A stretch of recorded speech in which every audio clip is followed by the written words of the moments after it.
નમસ્કાર સાથીઓ,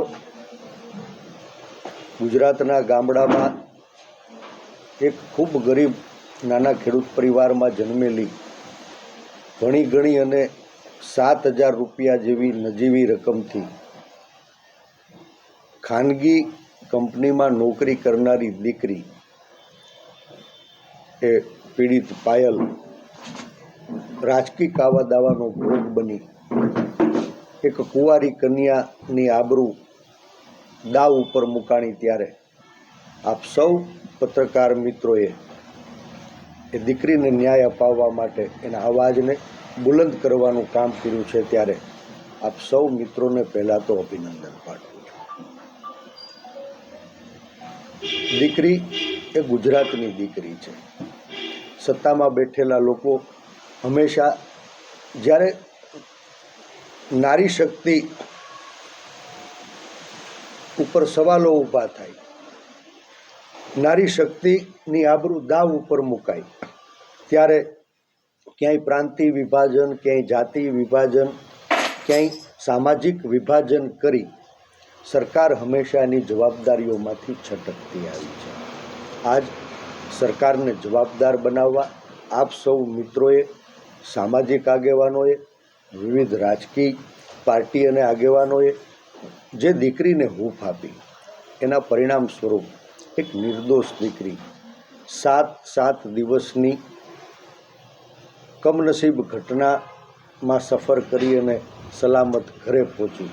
એના માટે મદદ કરનારા બધા જ લોકો અભિનંદન પાત્ર છે. આજ એ પીડિત પાયલની વેદના જે મારા કાને સાંભળી છે એ તમારી સમક્ષ રજૂ કરવા આવ્યો છું. મિત્રો, આ બનાવ બન્યો ક્યાંથી?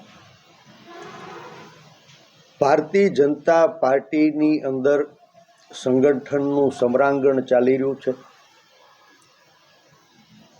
હોદ્દા મેળવવા માટે સત્તા લાલચુ લોકો કમલમની કાર્યાલયે હોદ્દા મેળવવાની લડાઈ લડી રહ્યા છે. લડો, તમે અંદરો અંદર લડો. વિપક્ષ તરીકે અમને કે પ્રજાને કાંઈ વાંધો નથી, પણ તમારી સત્તાની સાઠમારીમાં નિર્દોષ લોકોને તમે ખોટા કેસ કરો, અડધી રાત્રે ઉઠાવીને એને જેલમાં ધકેલો, એને જાહેરમાં વરઘોડા કાઢીને આબરૂ લ્યો, એને પોલીસની કસ્ટડીમાં પૂરી અને ઢોરમાર મારો. એનાથી વિપક્ષ તરીકે અમને અને સમગ્ર ગુજરાતને વાંધો છે. આ ઘટના એની સાક્ષી છે. મિત્રો, આ બનાવ બન્યો ત્યારથી દીકરી ઘરે સલામત આવી ત્યાં સુધીમાં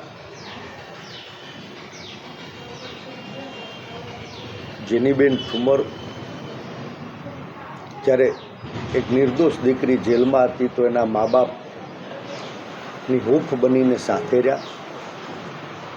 જ્યારે કાયદાકીય લડાઈ લડવાની હતી, કોઈ હાથ ઝાલે એવી સ્થિતિ નહોતી, ખર્ચ કરી શકે એવી એ કુટુંબની ક્ષમતા નહોતી, ત્યારે સંદીપભાઈ પંડ્યા એના વકીલ બની અને એ કાયદાકીય મોરચે દીકરીને ન્યાય આપવા માટે લડાઈને આગળ ધપાવી. બંનેને અભિનંદન પાઠવું છું. જિલ્લા કોંગ્રેસના પ્રમુખ તરીકે, અમારા પ્રતિનિધિ તરીકે, વિપક્ષ તરીકે પ્રતાપભાઈ દુધાતે સમાજને જગાડવાનું કામ કર્યું, સમાજના આગેવાનોને જગાડવાનું કામ કર્યું અને અવાજને ગુજરાતના દરેક ઘર સુધી તમે પહોંચાડવાનું કામ કર્યું. આપ સૌ પણ અભિનંદનને પાત્ર. દીકરી ઘરે આવ્યા પછી એની જે મનોદશા હતી, એક સામાન્ય ઘરની દીકરી, બિન રાજકીય દીકરી, નજીવી રકમે નોકરી કરનારી દીકરી, એને 27 તારીખને શુક્રવારે રાત્રે અંદાજિત 12 વાગ્યા પછીના સુમારે પોલીસ એના ઘરેથી ઉઠાડી પહેરેલા કપડે ઉપાડી જાય છે. રાત્રે પોલીસ સ્ટેશનની અંદર એના નિવેદન લે છે. આખી રાત દીકરી અને એના બાપાને કડકડતી ઠંડીમાં બહાર જગાડે છે. બીજે દિવસ 5 વાગ્યા સુધી બિનઅધિકૃત રીતે આ દીકરી પોલીસ કસ્ટડીમાં રહી છે. શનિવારે સાંજે 5 વાગે સાચા પત્રને ખોટો સાબિત કરવા માટે એક ફરિયાદ દાખલ થાય છે અને એ ફરિયાદમાં ભારતીય જનતા પાર્ટીના આંતરિક જૂથવાદની અંદર સત્તામાં બેઠેલા લોકો દ્વારા એના પાર્ટીની અંદર વિરોધીઓને પતાવવા માટે ખોટા ગુનેગારોને પકડવામાં આવે છે અને 24 કલાક પછી એટલે કે રવિવારે સાંજે માનની જજ સાહેબના બંગલે એને રજૂ કરવામાં આવે. ભારત સંવિધાનથી ચાલતો દેશ છે. 24 કલાકથી વધુ કોઈ પણની કસ્ટડી રાખી શકાતી નથી, પરંતુ સળંગ 41 કલાક સુધી આરોપીઓને પકડ્યા અને નામદાર કોર્ટ સામે રજૂ કર્યા. એની વચ્ચે 41 કલાક સુધી નિર્દોષ લોકોને ગોંધી રાખવાનું પાપ નેતાઓના ઈશારે નેતાઓની આંગળીએ નાચતા જૂજ પોલીસ અધિકારીઓ દુઃખ છે. મિત્રો, આપણે સૌ જાણીએ કે ગુજરાતની દીકરી, કુંવારી કન્યા, આ દેશમાં કોઈ પણ દીકરી જ્યારે આરોપી તરીકે આવે તો એની ઓળખ છુપાવવા માટે નામદાર કોર્ટના વિવિધ જજમેન્ટ છે. એમ છતાં જિલ્લા પોલીસ વડા ખુદ એની પાછળ શંકાસ્પદ આરોપીઓને ઊભા રાખી અને દીકરીની ઓળખને છતી કરવાનું પાપ કર્યું છે. BNS 338 નામની કલમ કાયદો સામાન્ય માણસની રક્ષા માટે હોય છે, પણ રાજકીય દાવ લેવા માટે, પત્રમાં લખાયેલા સાચા મુદ્દાઓને ભટકાવવા માટે આ શંકાસ્પદ આરોપીઓ કોર્ટની બહાર ન આવે એટલા માટે BNS 338 એ પાછળથી જોડવામાં આવી છે. મૂળ ફરિયાદની અંદર જે કલમો છે 7 વર્ષથી નીચેના ગુના અંગેની છે અને એ મૂળ ફરિયાદની અંદર લખાયેલી કલમો મુજબ કોઈ પણ અરજી આવે તો એ જે કોઈ શંકાસ્પદ આરોપીઓ હોય એને આગોતરી નોટિસ આપી એનું નિવેદન લઈ અને પછી જ આગળની કાર્યવાહી થવી જોઈતી હતી. ઈરાદાપૂર્વક રાજકીય નેતાઓના ઈશારે આવી કોઈ નોટિસ આપવામાં આવી નથી, સમય આપવામાં આવ્યો નથી. અડધી રાત્રે રાજકીય દુશ્મનોને પતાવવા માટે કાઠલા પકડી અને પોલીસની કસ્ટડીમાં ધકેલવાનું પાપ નેતાઓના ઈશારે અમરેલીની પોલીસે કર્યું છે. એક બાજુ તમે પાછળથી આજીવન કેદની કલમ ઉમેરી જેલની અંદર, કસ્ટડીની અંદર આરોપીઓને ઢોરમાર મારી, ડરાવી ધમકાવી અને સવાલ પૂછો કે આ સરકાર વિરુદ્ધ આટલું મોટું લડાઈ લડવી એ તમારા બસની વાત નથી. તમારી પાછળ કોણ મોટા માથા છે? અરે ભાઈ, હું કહું છું, પોલીસવાળા એ તપાસ કરે આ પત્ર સાચો છે કે ખોટો. એની ખરાઈ માટે દીકરીએ કીધું કે આની FSL રિપોર્ટ કરાવો, તમે હેન્ડરાઇટિંગ એક્સપર્ટની પાસે આની ખરાઈ કરાવો, સત્ય સામે આવી જશે. હું પ્રતાપભાઈ દુધાત, જેનીબેન અને અમે આગેવાનો દીકરી જેલમાંથી આવી માનસિક રીતે થોડી નોર્મલ થઈ. પછી બપોરે ગામના 50 આગેવાનો, એના કુટુંબ પરિવાર, સગાવાલા, એના મા બાપની વચ્ચે જઈ અદબ પાળી અને દીકરીની પીડા સાંભળવાનો પ્રયાસ કર્યો. દીકરીએ ખુદ કીધું કે આ કેસના ફરિયાદી પણ મારા ગામના છે, અમરેલી તાલુકા પંચાયતના પ્રમુખ છે, અને એમના પણ પત્રો વારંવાર મારી પાસે ટાઈપ થતા હતા. પત્ર પણ સાચો છે, પત્રની અંદર કરેલી સહી પણ સાચી છે, અને હું કહું છું કે પત્રની અંદર લખેલા મુદ્દાઓ પણ સાચા છે. પત્રની અંદર શું લખાણું છે કે આ અમરેલીની પોલીસ લોકોની પાસેથી ખિસ્સા ખંખેરે, લોકોની પાસેથી કટકી કરે, લોકોની પાસેથી નોટું ઉઘરાવે, સામાન્ય માણસોના ખિસ્સા ખંખેરવાના, સામાન્ય માણસ પાસેથી હપ્તા લઈ અને નેતાઓને હપ્તા પહોંચાડવા.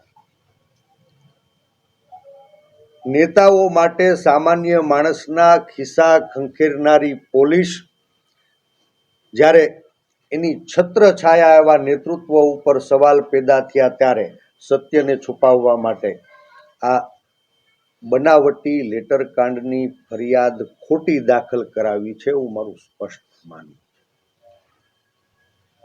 મિત્રો, બાકીનું સત્ય આપ સૌની સામે છે. જ્યારે દીકરીને હું સાંભળવા ગયો, પેલા તો દીકરી ગળગળી થઈ ગઈ, આંસુડા પડી ગયા, ખૂબ રોઈ, બોલી શકતી નથી. આખા કુટુંબ પરિવાર અને આગેવાનોએ જ્યારે સાંત્વના પાઠવી ત્યારે દીકરીના મોઢે નીકળેલા શબ્દો આપ સૌના માધ્યમથી ગુજરાતની સમક્ષ છે. દીકરીએ કીધું કે ભાઈ, મને અડધી રાત્રે અંદાજિત 12 વાગ્યા પછીના સુમારે જોરથી દરવાજો ખટખટાવવામાં આવ્યો, ઉઠાડવામાં આવી. મારા પિતા ગયા તો 2 બહેનો અને 3 પોલીસવાળા પાયલબેન ક્યાં છે, મને ઘરમાંથી જગાડવામાં આવી. મારો મોબાઈલ કબજે કરી મને અહીંયાથી પોલીસ સ્ટેશને લઈ જવામાં આવ્યો.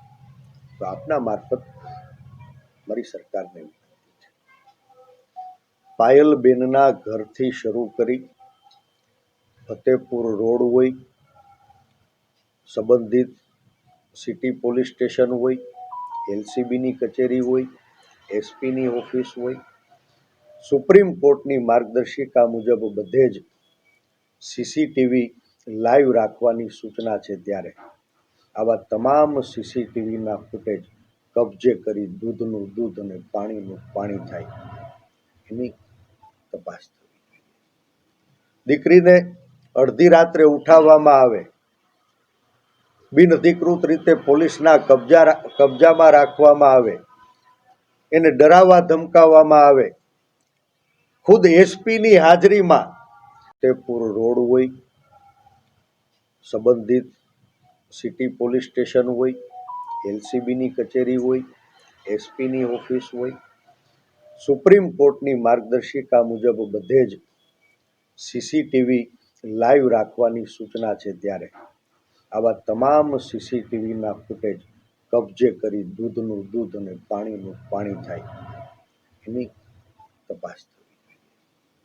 દીકરીને અડધી રાત્રે ઉઠાવવામાં આવે, બિનઅધિકૃત રીતે પોલીસના કબજામાં રાખવામાં આવે, એને ડરાવવા ધમકાવવામાં આવે, ખુદ એસપીની હાજરીમાં રિમાન્ડ રૂમની અંદર એના સહ આરોપીઓને બેફામ મારી દીકરીને ધમકાવવામાં આવે, એક નિર્દોષ દીકરી એને પાટે હુવડાવીને પગે પટ્ટા મારવામાં આવે, એક કુંવારી દીકરી એનો પહેલા દિવસે એની આબરૂનું નીલામ કરવા માટે થઈને જાહેરમાં વરઘોડો કાઢવામાં આવે, બીજા દિવસે ફરી પાછા એ લોકોનું રિકન્સ્ટ્રક્શન એની ઓફિસે જઈને કરવામાં આવે. મિત્રો, પોલીસના મિત્રો કહે છે કે અમે રિકન્સ્ટ્રક્શન, દીકરી સ્પષ્ટપણે કહી રહી છે કે પહેલે દિવસે અમને ચાલીને બજારમાં કાઢ્યા, મીડિયાની સામે રજૂ કર્યા, અમારી મોઢે રૂમાલ નહોતા બંધાવ્યા, અમારી ઓળખ છતી કરી, અમારી આબરૂનું નીલામ કર્યું. પહેલા દિવસે નેતાઓની સૂચનાના આધારે, નેતાઓને વાલા થવા માટે થઈને નિર્દોષ લોકોને, એક કુંવારી કન્યાનો જાહેરમાં વરઘોડો કાઢવાનું પાપ આ ભારતીય જનતા પાર્ટીની સરકાર અને નેતાઓના ઈશારે નાચતા અમુક પોલીસના અધિકારીઓ અને જવાનોએ કર્યું એનું દુઃખ છે. સમગ્ર ગુજરાતનું માથું શરમથી ઝૂકે એવી સ્થિતિ અમરેલીની બજારમાં પેદા થઈ છે. પહેલા દિવસે વરઘોડો કાઢવામાં આવ્યો છે, બીજા દિવસે અલગથી એનું ઓફિસે જઈને રિકન્સ્ટ્રક્શન કરાવવામાં આવ્યું છે. આવું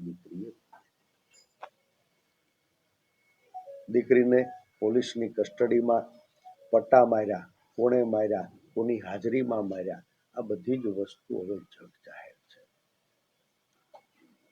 મને વિશ્વાસ છે સત્યમેવ જયતે, આ એક નારી શક્તિની ન્યાય લડાઈમાં સત્યનો વિજય થશે.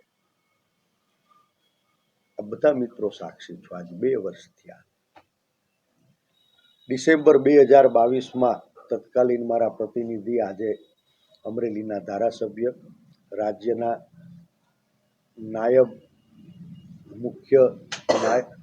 મુખ્ય દંડક માનની કૌશિકભાઈ વેકરિયા મને મત મળ્યા, એનાથી અમરેલીની પ્રજાએ એને જીત અપાવી અને ખૂબ આશાઓ અપેક્ષાઓ સાથે જીતાડ્યા. હું હસતા મોઢે અભિનંદન આપીને નીકળ્યો. એક નવા ચૂંટાયેલા પ્રતિનિધિ, પંચાયતથી પાર્લામેન્ટ સુધી એનું શાસન, નગરપાલિકાઓ ભાજપની, તાલુકા પંચાયત ભાજપની, જિલ્લા પંચાયત ભાજપની, સાંસદ ભાજપના, અને આ બધી જ સંસ્થાઓનું નેતૃત્વ કરનારો એક ચહેરો, એનો લાભ અમરેલીની જનતાને મળશે. આજ 2 વર્ષે આશાઓ ઠગારી નીવડી છે. લાલ લાઇટ એ લોકોને ન્યાય અપાવવા માટે હોય છે, લોકોમાં સુરક્ષાનો ભાવ પેદા કરવા માટે હોય છે.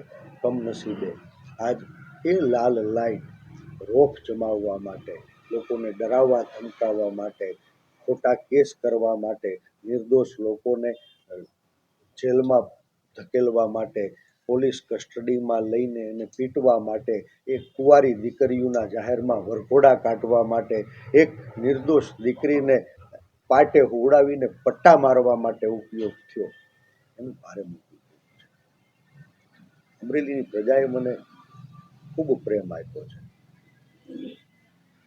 ખૂબ સમર્થન આપ્યું છે, ખૂબ ઊભ આપી છે. કદાચ હવે મારા માટે ક્યારેય મત માંગવા જવાનું થશે કે કેમ એ સવાલ છે. અપેક્ષાઓ જાહેર જીવનમાં બધાની હોય છે. મહત્વાકાંક્ષાઓને માનનારો માણસ નથી. આપના માધ્યમથી અમરેલી અને ગુજરાતની જનતાને આજે હું કહેવા માંગુ છું, 2 વર્ષથી હું ચૂપ હતો, ઘરની જવાબદારીઓ નિભાવતો હતો. આ બધા જ મિત્રોના કહેવા છતાં વિના વિરોધે વિકાસના ફળ અમરેલીને ચાખવા મળે, એના માટે અમે જે સમય આપ્યો એનો શાસકોએ દુરુપયોગ કર્યો એનું દુઃખ છે. આ પીડિત પાયલની જે દુઃખની પળો વીતી, ગુજરાતનો છેવાડાનો વ્યક્તિ અવાજ ઉઠાવતો હોય ત્યારે અંતરાત્માને સવાલ કર્યો કે પરેશ,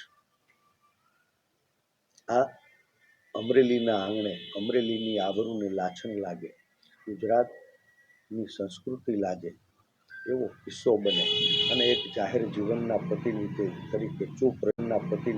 તરીકે ચૂપ રહીશ તો તને તારી આવતીકાલ માફ અને માટે વગર સ્વાર્થે રાજકીય આંચળાને હેઠો મૂકી એક જાહેર જીવનના કાર્યકર્તા તરીકે, એક સામાજિક આગેવાન તરીકે, એક સમાજના પ્રતિનિધિ તરીકે આ દીકરીને ન્યાય અપાવવાનો મેં સંકલ્પ. દીકરીના શબ્દોનો હું વારંવાર ઉલ્લેખ નહીં કરું, કારણ કે આપ સૌ એના સાક્ષી છો. દીકરી ન્યાય છે.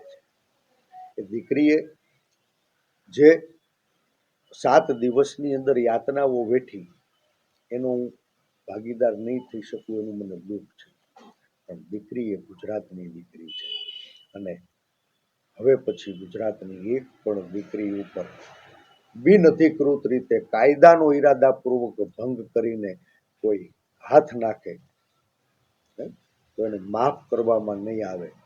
એનું એક્ઝામ્પલ અમરેલીના આંગણે સેટ થાય, એમાં આપ સૌનો હજુ પણ સહયોગ મળે એવી અપેક્ષા. અને ઘણા બધા ભારતીય જનતા પાર્ટીના કાર્યકર્તાઓ ટીકા કરતા કે આ તો કોંગ્રેસ વાળાએ કબજો લઈ લીધો છે. હું જાહેરમાં કહું છું, કોંગ્રેસ એક વિચાર છે, સ્વાભિમાનનો વિચાર. ગાંધી અને સરદારના ગુજરાતમાં મને સંપૂર્ણ વિશ્વાસ છે કે ગાંધીના સંસ્કારો, સરદારનું સ્વાભિમાન અને બાબા સાહેબના સંવિધાનથી આ રાજ્યની વ્યવસ્થા ચાલે, એના માટે કોંગ્રેસ પક્ષ લડતો તો લડે છે ને હજુ લડતો રહેવાનો. દીકરી દીકરી હોય છે, એની કોઈ નાત જાત કે ભાત નહીં. પણ જ્યારે જ્યારે અબળાની આબરૂ દાવ ઉપર મુકાય ત્યારે એ દીકરીઓને નાત જાત ભાતમાં વેચવાનું પાપ કરનારી આ ભારતીય જનતા પાર્ટીની સરકારને રૂખ જવાનો સંદેશો અમરેલીના લોકો આપે. આ લડાઈનો પહેલો તબક્કો પૂરો થયો છે. કોંગ્રેસ પક્ષના પ્રમુખ અમારા જોશીલા સાથી પ્રતાપભાઈ દુધાતે એક પત્ર લખ્યો કે જ્યારે એક દીકરી યાતના વેઠી રહી હતી, એની આબરૂનું નીલામ થઈ રહ્યું હતું, ત્યારે સામાજિક આગેવાનોએ ખુલીને બહાર આવવાની જરૂર હતી. મને લાગે છે કે ડરની દિવાલે કેટલાય સામાજિક આગેવાનોને, કેટલાય રાજકીય આગેવાનોને સત્યનો સાથ આપતા હોય. ક્યાં સુધી ચૂપ રહેશો ભાઈ? ક્યાં સુધી ચૂપ રહેશો? મારે આપના મારફત સૌથી પહેલા તો કૌશિકભાઈને વિનંતી કરવી છે કે દીકરીએ અમરેલીના પ્રતિનિધિ, નાયબ મુખ્ય દંડક, રાજ્ય સરકારનો અભિન્ન અંગ એવા કૌશિકભાઈ વેકરિયાને પત્ર લખ્યો છે કે ભાઈ, આ તારી બેન એની આબરૂ દાવ ઉપર મુકાણી, તારા ચપટી વગાડે કામ થાય છે, આખા જિલ્લામાં તારી હાક વાગે છે. ખાલી તારી ચપટી વાગી અને મને રાતે 12 વાગે ઉપાડી ગયા, ખાલી તારી ચપટી વાગી અને બિનઅધિકૃત રીતે 17 કલાક ગોંધી રાખી, તારી ચપટી વાગી અને 24 કલાક પોલીસ કસ્ટડીમાં રાખી, તારી ચપટી વાગી અને આજીવન કેદની કલમ ઉમેરવામાં આવી, તારી ચપટી વાગી મારા રિમાન્ડ લેવામાં આવ્યા, તારી ચપટી વાગી. તારી ચપટી વાગી ને તો તારી બેનનો, એક કુંવારી દીકરીનો જાહેરમાં વરઘોડો કાઢવામાં આવ્યો. તારી ચપટી વાગી તો તારી બેનને પોલીસ સ્ટેશનમાં પાટે હુવડાવીને પગમાં પટ્ટા મારવામાં આવ્યા. બધા જ ગુના માફ. દીકરી કહે છે કે ગબડાની આબરૂ જ્યારે દાવ ઉપર મુકાય ને ત્યારે કૃષ્ણ બનીને ચીર પુરાણા છે. ભાઈ કૌશિક, 24 કલાક આપું છું, હજુ એક વખત ચપટી વગાડી આ દીકરીની લાજ ઉપર જે હાથ નાખ્યો છે ને, એવા તમામ પોલીસ અધિકારીઓ હોય એને સસ્પેન્ડ કરાવો, ડિસમિસ કરાવો. દીકરીની અપેક્ષા છે કે મારો ભાઈ કૌશિક કૃષ્ણ બની એની બેન, ગુજરાતની દીકરી, એક કુંવારી કન્યા જેનો જાહેરમાં વરઘોડો કાઢ્યો, જેને પાટે હુવડાવીને પગે પાટવા મારવામાં આવ્યા, એવા તમામ પોલીસ અધિકારીઓ જે કાયદાના જાણકાર છે અને કાયદાનું ઉલ્લંઘન કર્યું છે ને તત્કાલ ડિસમિસ કરવામાં આવે. 24 કલાક ભાઈ કૌશિક કૃષ્ણ બનવા માટેનો દીકરીએ અવસર આપ્યો છે ને એનું અમે સન્માન કરીએ છીએ. બહુ ચપટીઓ વગાડી, હવે એક વખત ચપટી વગાડી અને તમે જે પોલીસના હાથે આ ખોટા કેસ કરાવી તમારી આબરૂને ઢાંકવા માટે નિર્દોષ લોકોની ઉપર દમન ગુજારાયું છે ને, એ જ પોલીસ અધિકારીઓને સસ્પેન્ડ કરાવો. 24 કલાક તમારી અને 25મી કલાકે આ પરેશ ધાનાણી રાજકીય આંચળો હેઠે ઉતારી એક જાહેર જીવનના કાર્યકર્તા તરીકે, એક સામાજિક આગેવાન તરીકે, એક સમાજના દીકરા તરીકે આ લડાઈને લડશે. રાજકીય મોરચે પણ લડશે, સામાજિક મોરચે પણ લડશે અને ન્યાયિક લડાઈની અંદર કાયદાકીય મોરચે પણ અમે પરિણામ સુધી આ લડાઈને આગળ ધપાવવાના. માફ કરજો, આ લડાઈ રાજકીય લડાઈ નથી. એક દીકરી એની આબરૂને બચાવવા, એક નિર્દોષ દીકરીને ન્યાય અપાવવા ઘણી રાજકીય પાર્ટીઓએ, ઘણા રાજકીય અને સામાજિક આગેવાનોએ ખુલીને સમર્થન કર્યું. બધાનો આભાર માનું છું અને આજે આપના મારફત વિનંતી કરું કે આ દીકરીને ઉપર અન્યાય કરનારા લોકોને જો આજ છોડવામાં આવશે, કાયદાનો ભંગ કરનારા લોકોને જો આજે છોડવામાં આવશે તો કાલ મારી કે તમારી દીકરી પણ સલામત નહીં. શું આપણી દીકરીઓને પણ પોલીસ રાતે 12 વાગે બિનઅધિકૃત ઉપાડીને લઈ જશે અને આપણે અદબ બેસે ત્યારે નહીં? માફ કરજો. આપના મારફત એ ગુજરાતની તમામ રાજકીય પાર્ટીઓને વૈષ્ણવજન તો તેને કહીએ જે પીડ પરાઈ.